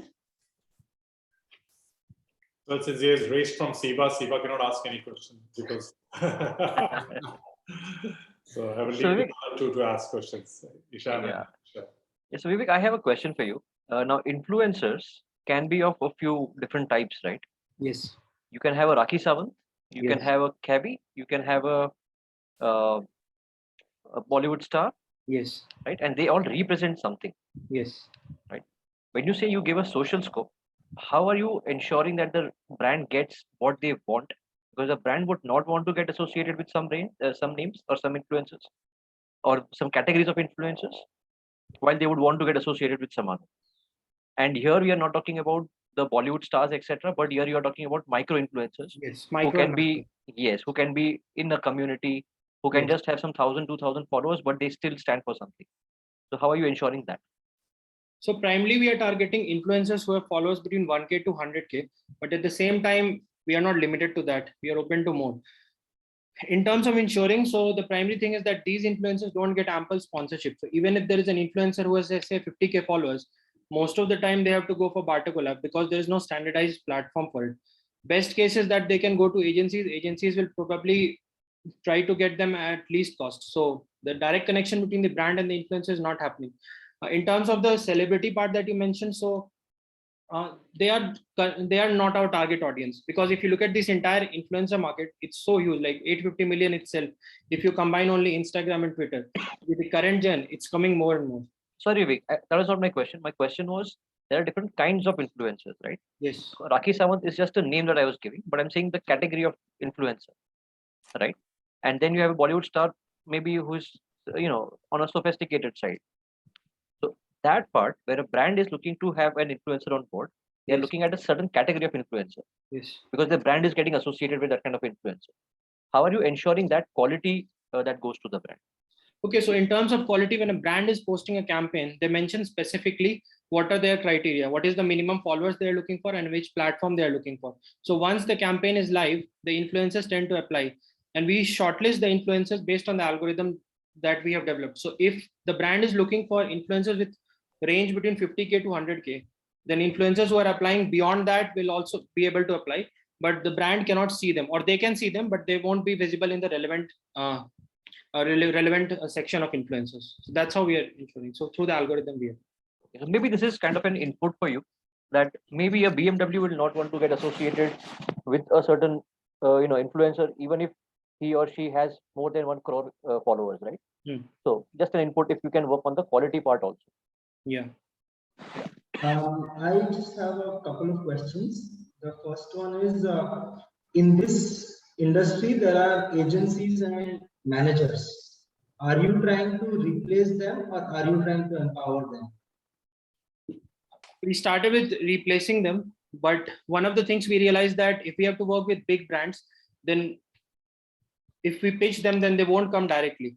So how we are trying to get across is that we will have a CRM, which is a campaign relationship manager. So if somebody is a big brand and they have a budget of, let's say 20 lakh or 30 lakh, then they can hire a CRM. It's pretty similar to what the No Broker app does. You've seen that if you're a tenant and you're looking to rent a property, then you can buy the premium package, and through that, that person will guide it.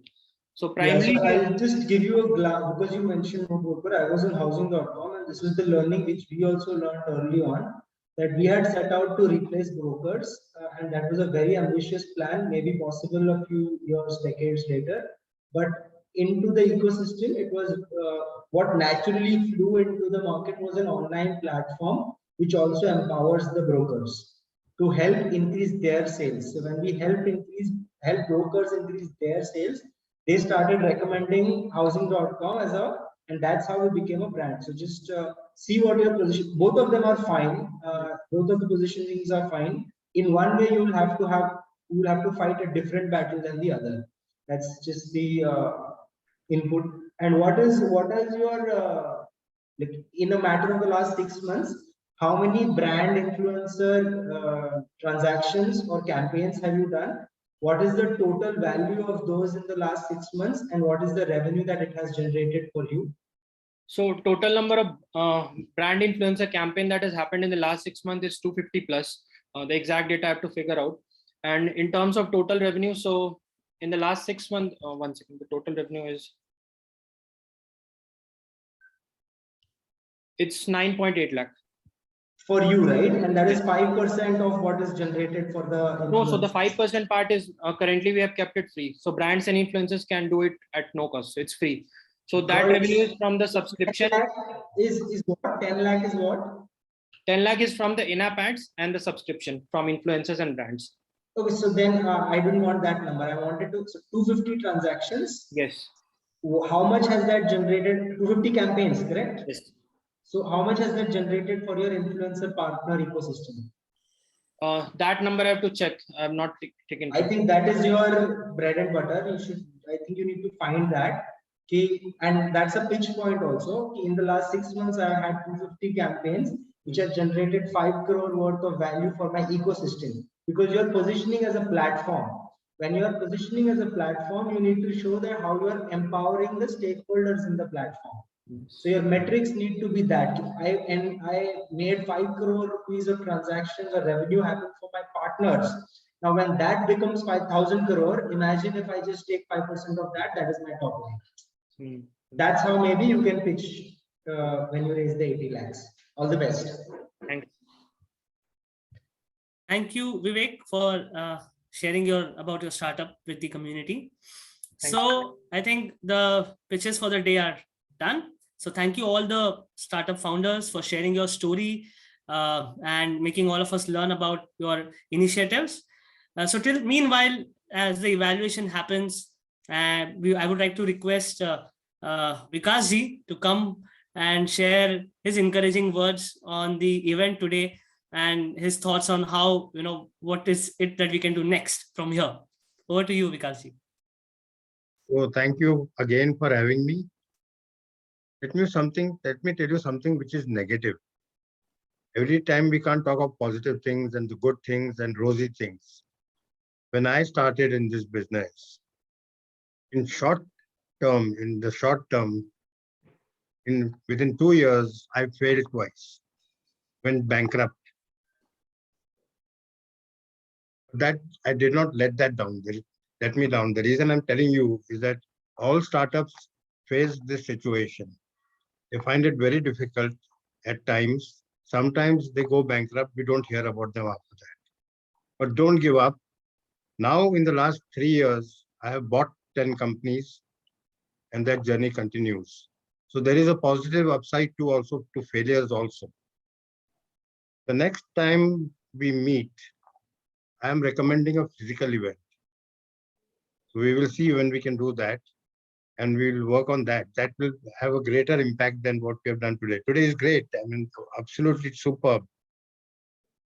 We will also I propose to bring in the government. If not the center, then at least the state government into this event. And what I would like to see is many more women startups. We are still lacking in that.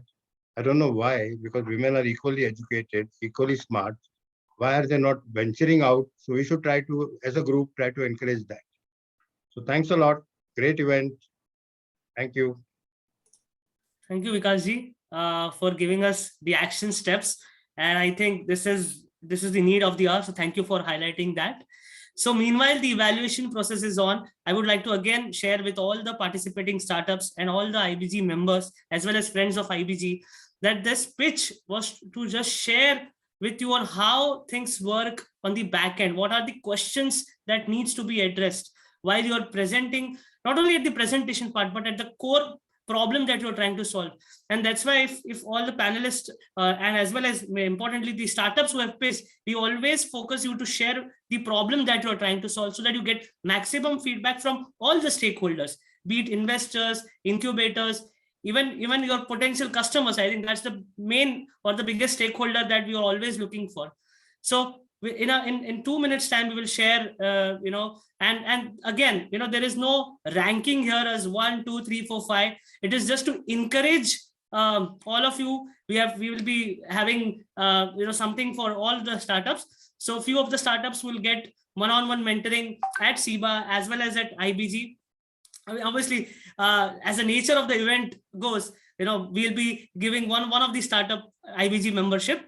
So for that, just we'll wait, and I would request Nischal to do the take it from here, and in a minute or so, just help us on the evaluation today. Yeah. So over to you, Nischal. Thank you, Sagar. First of all, thank you for moderating this entire event so well and keeping us all in check in terms of time and the questions that you got for us. And also thank you to all the panel members and Vikash ji for spending this time with all of us and helping us launch the startup vertical. A big round of applause for the IBG team, Priya, Siddhi, Girish, who are always there and managing each and every event of IBG in such a particular and immaculate way. So big round of applause for them. And all the startups. I mean, if it was not for you, this event wouldn't have been possible. The diverse range of initiatives that you have taken and you have shared with all of us, it really kind of goes with what Vikash is saying, that India is the kind of capital of startups and is going to remain the one country where most startups will come, and we should work towards that, and IBG will lead this race in enabling all the startups to grow. So thank you everyone. Now coming back to the winner and the people who would kind of get what they would get. So I would like to first share as to what people are getting with this event. It's a humble attempt from all of us to encourage all these all the participants who have joined us. So the winner gets a free IBG membership and one-on-one mentorship from Vikash and CIBA team. The other shortlisted startups get a 50% off on the IBG membership and again mentoring from the CIBA team. And those who applied for this event but could not would still get one-on-one mentoring with the CIBA team. So that's how we are going ahead right now, and we hope going forward we will also have a lot of investors who will start investing in the startups that are pitched at all the IBG startup events. So that's how it is. And Sagar, do we have the list of winners, or should I? Okay. So I think I have the list of winners now with me. So the venture which gets the free IBG membership and one-on-one discussion is Flytant, the influencer marketing platform. Congratulations. Yeah, thanks a lot. And Helium, IO, Baby Joy, and Ogrid, all three of them are the qualified ventures for us. And so all three of them will get 50% off on the IBG membership, and of course mentoring from CIBA management. That's how it is. And yes, over to you, Sagar. Okay, thank you everyone for coming here and and being part of this learning process. It's a collective learning for all of us. So yeah, before we end this, Priya, would you like to share something? And then from there we can close this. Priya is here on the call.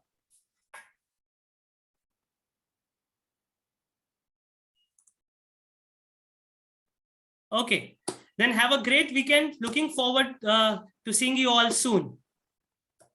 Thank you, everyone. Thank you very much. Thank you, everyone. Thank you. Thank you. Okay. Looking forward to the team Helium, Keshav, and let's hope to see you soon. Yes. And Jay, of course. Yeah. Thank you so much. Thank you, sir. Thank you. Thank you, sir.